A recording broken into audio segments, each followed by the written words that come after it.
Okay, so I don't have a mic. Can everyone hear me at the back? Yeah, it's okay. Woohoo! Great. Okay, I've got my notes here because I'm extremely nervous, but that's all good. Let's see if that works. I've just got to unfreeze it. Oh no, go back. Go back. Yeah, there we go. All right, so I'm a play therapist. For those of you who don't or are not familiar with play therapy, which is probably quite a few of you, it is a therapeutic way of working with children up to the age of 12. Why play? Well, first of all, it's really important to realise that young children just don't have the cognitive ability to be able to verbally express complex, difficult emotions. They get overwhelmed. This comes out as challenging behaviours. It can get in the way of learning, get in the way of making friends, and just get in the way of family life. So, because of their brain development, we need a different way of connecting and working with children that doesn't rely on them talking. Fortunately, we have play, and that is a natural mode of communication in childhood. And within a therapeutic environment where the children feel heard, accepted, and understood, they're able to use the toys provided to start expressing, processing, and making sense of their world, just as an adult would going to a counselling session. But this is done through the play. Okay, so play also works because symbolic play gives them some emotional distance for some really difficult feelings that they just can't bring out into the open. So, for example, it's happening to the character in the play. The character is feeling dejected, heartbroken, and completely unlovable. And the child can play this out, and it's safe to do.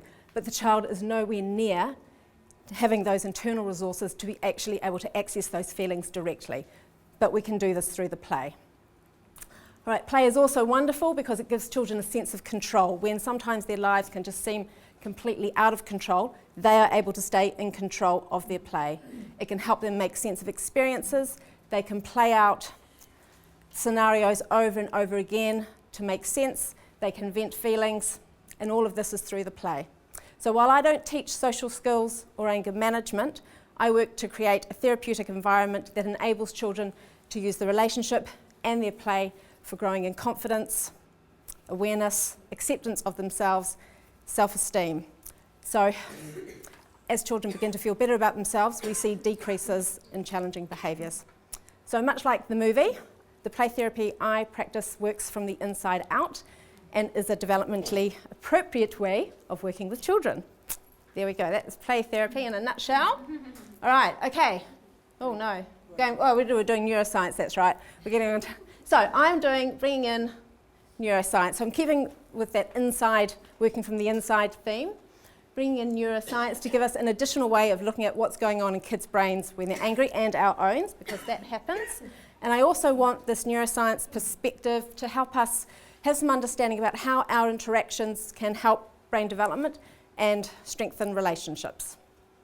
All right, so different parts of the brain means different types of anger. Two very different pictures here, and we're going to come back to these pictures.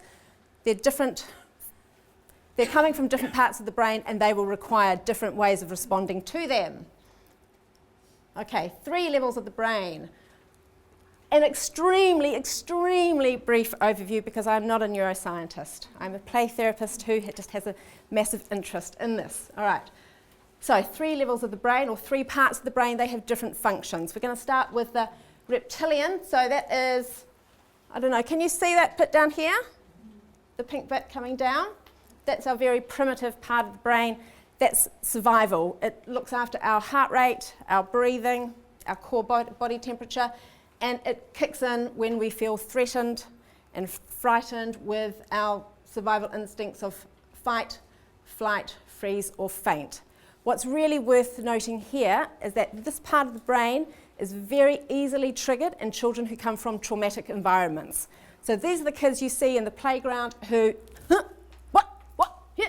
just the slightest look, the slightest touch.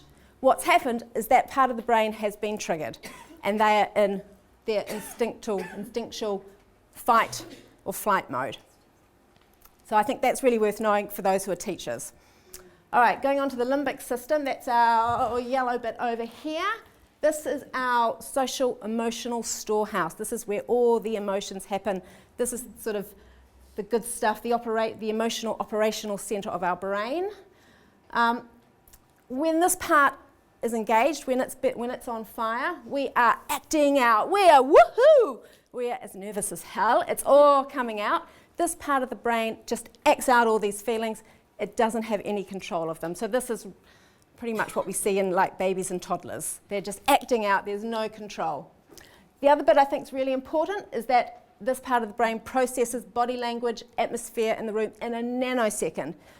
So I think this is something we need to be quite aware of when we're interacting with our children, that what we might be saying and what our body language says, so that's our tone of voice, when really it's all fine.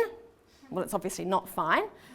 Our expression on our face, the rolling of the eyes, oh my God, the muttering, and just they will pick that up.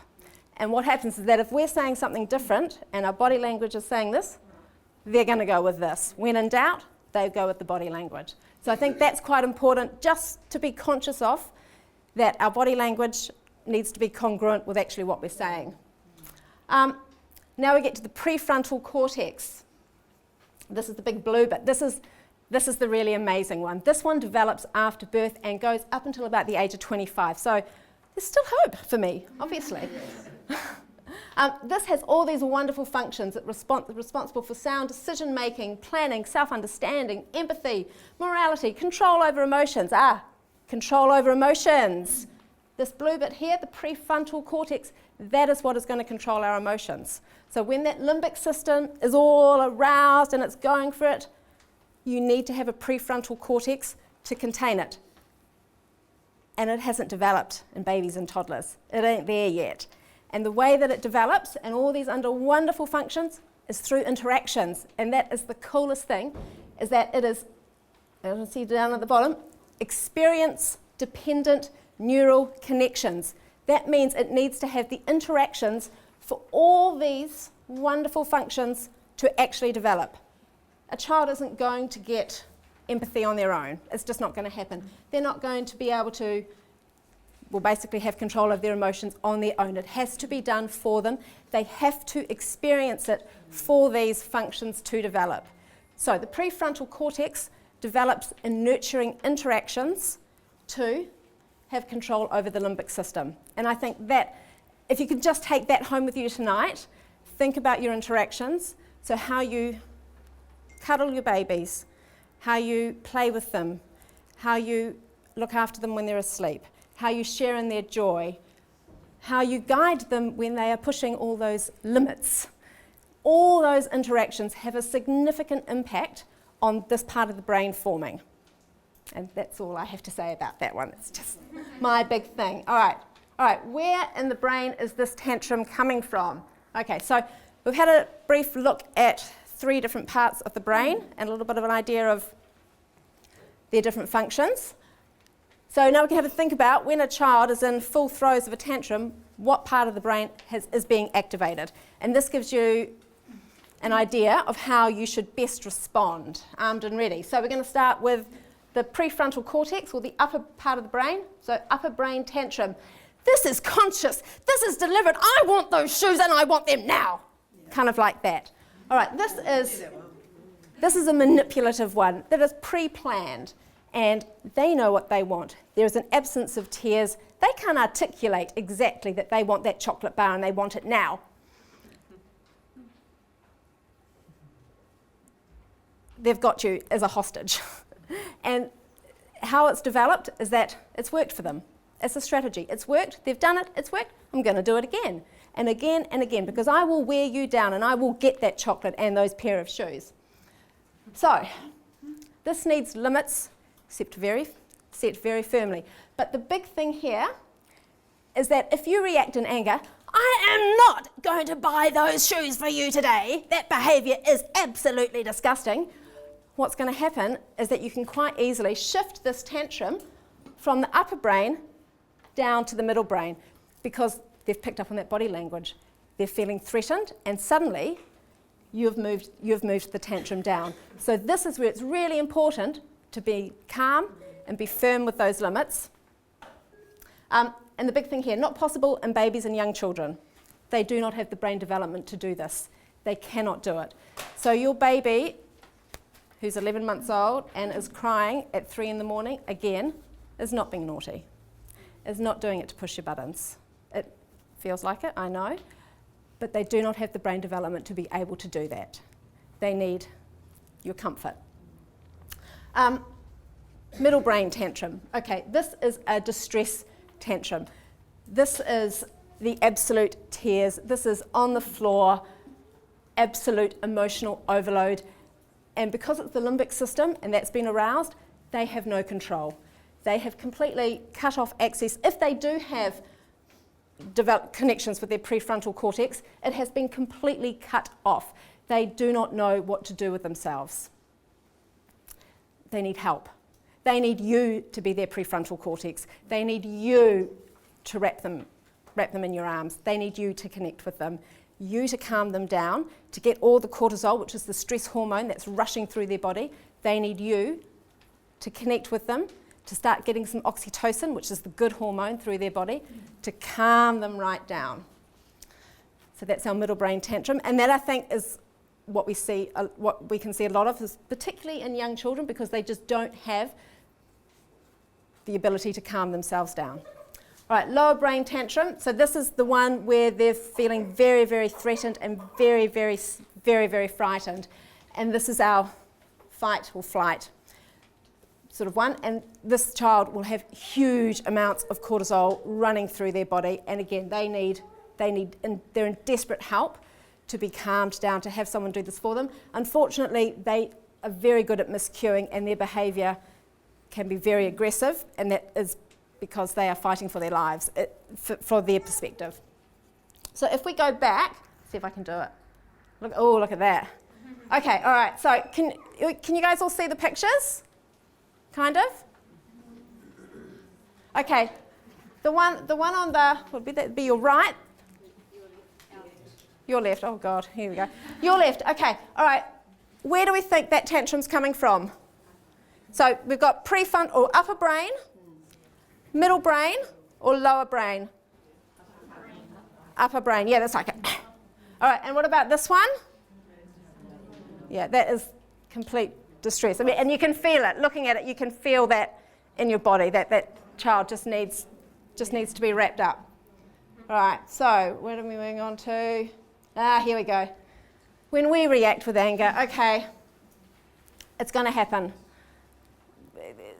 You know, I know this stuff, and it still happens. We get stressed, we're tired, it's late, it happens.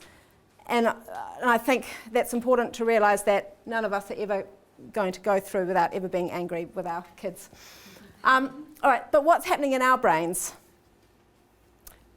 It's our limbic system going. We have disconnected from our prefrontal cortex. So our prefrontal cortex, which is meant to be calming us and helping us make sound decisions, well, that's gone. And we are now in a full limbic system kind of, she's gone crazy. Oh, that's crazy mummy over there. And the danger with this, again, if we react this way to the child who had the prefrontal, who had the really, the deliberate tantrum, and if we react, what do that mean? You know, just go all crazy, we can very quickly bring this tantrum down, and now we've got a distress tantrum that we have to deal with, and we're still a bit crazy over here as well. We lose an emotional connection with our children when we react like this. We're frightening them, we're threatening them, and yeah, we just lose connection with them. And then their behaviour can become worse because we've forced the tantrum down. So that's what happens when we get angry. That's our limbic system going completely crazy. All right. Now, I don't know if all of you are going to be able to see this. You might have to stand. So this is how to deal with an angry child or adult by encouraging brain integration. And this is a really handy hand model developed by a child psychotherapist called Dan Siegel, and his notes, his name and references are all in the back of the notes, or they should be on the last page there. So let's give this a go. Everyone's got a hand up. High five, everyone. Hands up. Okay, so this is going to be our brain. All right, we're going to have our lower brain down at the bottom of our palm. Our thumb, I'm going to do it in this hand, it's more flexible, that thumb. Our thumb's going to come across. Our thumb is our midbrain or our limbic system. So this is the emotional storehouse where all those big, wonderful emotions are. And when it's activated, it just goes completely, woohoo, loop-de-loop-de. I'm showing you all how I'm feeling. Our fingers are going to be our prefrontal cortex, and they're going to wrap themselves down. So now they are connected to our limbic system. So they are managing, they are containing, and they are in contact with the limbic system. So they are helping to contain it and control those big feelings. So this is an integrated brain. This is what we want, not a fist, integrated brain. Let's say I won't hit this. Personal example, very sleep deprived. Second child doesn't really sleep very much at all. Crying for many, many hours, not going to sleep. 2.5-year-old decides to flood the kitchen. Cat comes in with a rat. My limbic system is getting triggered. It's getting aroused. It's going wham, wham, wham, wham, wham. And then suddenly, bingo, this is Dan Siegel's terms, I have flipped my lid. I have gone completely ballistic. I have told my husband to get home soon or else I'm going to kill someone. I've just gone completely mental. And that is, my prefrontal cortex has gone wham. I now am not thinking. I am completely just acting out. I've just gone crazy. What I needed is someone to come and support me to get my prefrontal cortex back down and then have those immense feelings of guilt of actually just what I've just gone and done and said. And, you know, that's not a bad thing either. That means your prefrontal cortex is back in contact when you do have that guilt. So this is also something that you can start teaching kids, I think, probably from around about the age of 5, and just having them think about it. And the great thing about it, it's not obviously going to make your brain suddenly all work together and become integrated, but it's to help us to become more aware of what's going on. So when you can start yourself feeling a bit, these kids are bloody annoying, and start yourself feeling a little bit agitated, it's like, okay, my limbic system is getting activated, and very soon my prefrontal cortex is going to flip and I'm going to completely lose it. What do I need to do? And just becoming aware of it, you can start thinking, okay, I need to take a break. I need to go to the toilet, or I just need to walk around the room. And you can actively think about how you can get your prefrontal cortex to stay connected with your limbic system so that you don't flip your lid. Right. Responding by connecting. This is the really good stuff. This is connecting with feelings and intentions under the behaviour. So, let's say daughter, absolutely so angry with big brother and is just, let me get you. Okay. Be quite easy to yell, just get to your room now, just go. Really easy to do, has been done. What we want to do, what I want to do, try to get her. She might not let me get her in her arms. Oh honey, I can see you're so angry. You're so mad at him, but I'm not going to let you hurt him. I'm not going to let you hurt him. And trying to be calm. And this is hard to do. It's a lot harder than what it seems, because we have to make sure that our prefrontal cortex is completely connected with our limbic system, because we have to come from a calm place. If we're not calm ourselves, we are going to react. So we have to be calm and connected, and just trying to be connecting with all those feelings that are under that behaviour. So it's the feelings and intentions, and when we communicate with that, when we connect with those, what we're doing is we're helping our children feel heard and understood, and that all those feelings are accepted. Because being angry is not a bad feeling at all. It's a good feeling to have. It's what happens with it that's not so good. So setting limits with empathy, again, that's honey, I can see you are so, so angry. You are so mad at him. I know you want to hit him. I know you want to show him how angry you are, but I'm not going to let you hurt him, or I'm not going to let you hurt me. It's not okay to do that. It's very tempting to bring in the whole lecture and reasoning with tantrums, particularly the limbic system, the midbrain tantrum. But if we remember, that part of the brain is completely cut off with their prefrontal cortex, which is their thinking part of the brain. So they're not even listening to you talking over there and reasoning. They can't listen. They cannot take it in. What they need is your presence, that you are just there beside them. And that shows that you can handle it. You can handle their anger. You're not afraid of their anger. You can contain it. What else does it show? 2 minutes. 2 minutes to go? Oh, cool, blimey.